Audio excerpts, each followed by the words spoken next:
முதல்வன் திட்டத்தின் மூலமாக பல நபர்கள் தற்போது யுபிஎஸ்சி தேர்வில் ஊக்கம் பெற்று தற்போது வெற்றி பெற்றிருக்கிறார்கள். அந்த வகையில் தமிழ்நாடு முதலமைச்சர் இன்று பலரையும் அழைத்து பாராட்டு தெரிவித்திருக்கக்கூடிய நிலையில் நம்மளோடு மாற்றுத்திறனாளி திரு அப்துல் அவர்கள் யுபிஎஸ்சி தேர்வில் வெற்றி பெற்ற அவருடைய அந்த பயணத்தை தெரிவிக்க இருக்கிறார். சார் வணக்கம். முதல்ல வாழ்த்துக்கள். குறிப்பாக மாற்றுத்திறனாளிகளுடைய பல சிரமங்கள் மத்தியில் பல முயற்சிகளை தற்போது வெற்றி பெற்றுட்டு வராங்க. யுபிஎஸ்சி தேர்வு அப்படிங்கிறது சாதாரண இலக்கு கிடையாது. இந்த வெற்றி எவ்வளவு பெரிதா பாக்குறீங்க சார்? என்னை பொறுத்த வரைக்கும் மாற்றுத்திறனாளிகளை நான் ஸ்பெஷலி ஏபிள்டுன்னு தான் சார் நினைக்கிறேன். ஸோ எங்களுக்கு ஒரு ஸ்பெஷல் பவர் இருக்கு அப்படிங்கிறத நான் பிலீவ் பண்றேன்.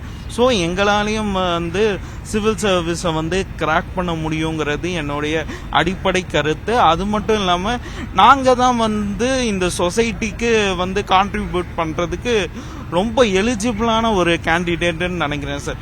ஏன்னா இந்த சொசைட்டியோட எல்லா செக்ஷன்ஸும் எங்களுக்கு ஹெல்ப் பண்ணியிருக்காங்க. ஸோ நாங்கள் ஹெல்ப் ப்ராப்பராக பண்ணுறதுக்கு education with authority with responsibility எங்களுக்கு தேவைப்படுது சார்.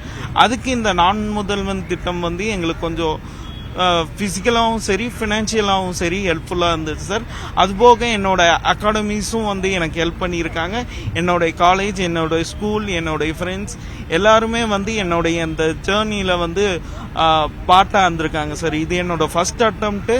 நான் தமிழ்லேயே மெயின்ஸையும் எழுதியிருக்கேன். இன்டர்வியூவும் நான் இங்கிலீஷ் மீடியம் சார். பட் நான் ஸ்கிரைப் வச்சு தான் எழுதுறது. ஸோ அவங்களுக்கு சொல்லி புரிய வச்சு எழுதணும்னா நமக்கு பழக்கப்பட்ட ஒரு மொழியில எழுதுறது ரொம்ப பெட்டரா இருக்கும். ஸோ நான் தமிழை சூஸ் பண்ணது எனக்கு கொஞ்சம் என் வெற்றிக்கு கொஞ்சம் இலகுவா இருந்ததுன்னு நினைக்கிறேன் சார். குறிப்பா நான் முதல்வன் ஸ்கீம்ல உங்களுக்கான அந்த வாய்ப்புகள் நிறைய எப்படியெல்லாம் ஸ்டடீஸ் இருந்துச்சு? குறிப்பா உங்களுக்கான ஸ்பெஷலான விஷயங்கள் என்ன செஞ்சிருந்தாங்க? நான் முதல்வன் ஸ்கீமை பொறுத்த வரைக்கும் எனக்கு அல்டிமேட் பெனிஃபிட்டாக இருந்தது அவங்களோட ஸ்டைஃபன் முதல்ல சொல்லணும் சார்.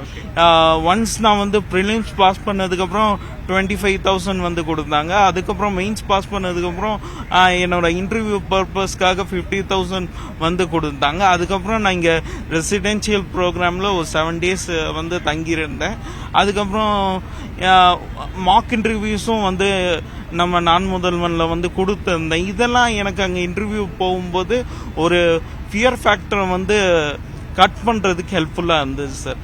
அது மட்டும் இல்லாமல் என்னோட பிடபிள்யூடி கேட்டகரியில் நான் செகண்ட் பிளேஸை செக்யூர் பண்ணியிருக்கேன் சார். ஆல் இண்டியா லெவலில் என்னோட ஆல் இண்டியா ரேங்க் 942. இப்போ குறிப்பா இறுதி கேள்வியை கேட்கிறேன். இப்போ உங்களுடைய விஷன் என்ன சார்? இப்போ குறிப்பா யுபிஎஸ்சி தேர்வுடைய பெரிய இலக்கு பெரிய அளவுல ஒரு மாற்றத்தை கொண்டு வரணும்னு சொல்லி மாற்றுத்திறனாளியாக இருந்தாலும் உங்களுடைய விஷன் என்னவா இருக்கு? குறிப்பா நம்ம வெளிநாடுகள்லாம் பார்த்தோம் அப்படின்னா மாற்றுத்திறனாளிக்கான எல்லா கட்டமைப்புமே உருவாக்கப்பட்டிருக்கும். உங்களுடைய விஷன் என்ன சார்? சார் முதல்ல மாற்றுத்திறனாளிகளுக்கு அவேர்னஸ் கொண்டு வரணுங்கிறது என்னோட விஷனா இருக்கு சார். அதுக்கப்புறம் நான் லிசன் பண்ணி தான் சார் படிப்பேன்.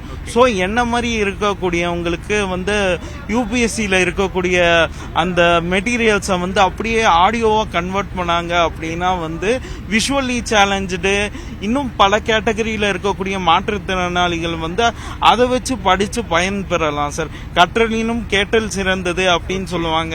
ஸோ அந்த மாதிரி நம்ம பயன்பட்டுருக்கலாம். அப்புறம் மாற்றுத்திறனாளிகளுக்கு ஸ்பெஷலான அலவன்சஸ் ஏற்கனவே நம்ம தமிழ்நாடு நிறைய பண்ணி கொடுத்துட்டு இருக்கு. அது மென்மேலும் பண்ணி என்ன மாதிரி நிறைய மாற்றுத்திறனாளிகள் வரணும், இந்த சொசைட்டிக்கு சர்வீஸ் பண்ணணும்னு நான் ஆசைப்படுறேன் சார். அதுதான் என்னோட கோல்.